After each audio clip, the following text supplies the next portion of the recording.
માતા કી, ગૌ માતા કી. આજના હરખ અને આનંદનો ઉત્સવ એટલે માત્ર કચ્છ જ નહીં, અંજાર જ નહીં, સમગ્ર દેશ નવ રાહ ચીલતો એવો આ લગ્ન મંડપ. એમાં જ અમારા સખા, અમારા મિત્ર, અમારી સાથે જોડાયેલા એવા રાણી પરિવાર એટલે કે મેઘજીભાઈને ઘરે આવો અવસર પ્રાપ્ત થયો છે ત્યારે ખૂબ આનંદ થાય.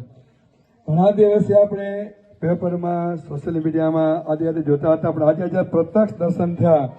ને અમારો તો કેટલા વર્ષથી દીપકભાઈ હોય, મનોજભાઈ હોય કે મેઘજીભાઈ હોય, અમારો એક જ સંકલ્પ છે કે સમગ્ર ભારત દેશમાંથી જર્સી ગાયનો નિકાસ અને આપણે સ્વદેશી ભારત ગાય નસલ થાય એ હેતુથી આ કાર્ય કર્યો છે. અહીં ખરેખર ખૂબ આનંદ થાય છે.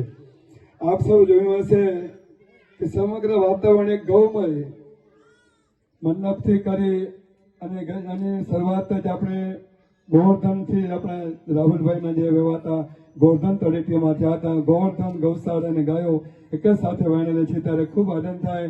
ને આમાંથી આપણે ઘણું બધું માત્ર મને કે તમને નહીં, સમગ્ર કચ્છને એક અલગ દિશા પ્રાપ્ત થશે. આપણે ગાયનો માતમ વિશે વાત કરીએ તો કલાકો નીકળી જાય. ગૌ કથામાં આપણે 5-7 દિવસ કરીએ તો પણ એનું વર્ણન ન થઈ શકે.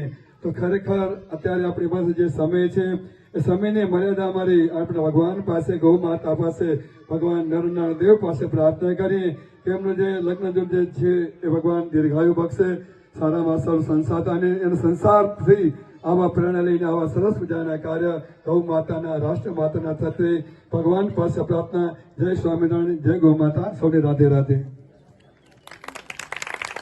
ખૂબ આભાર.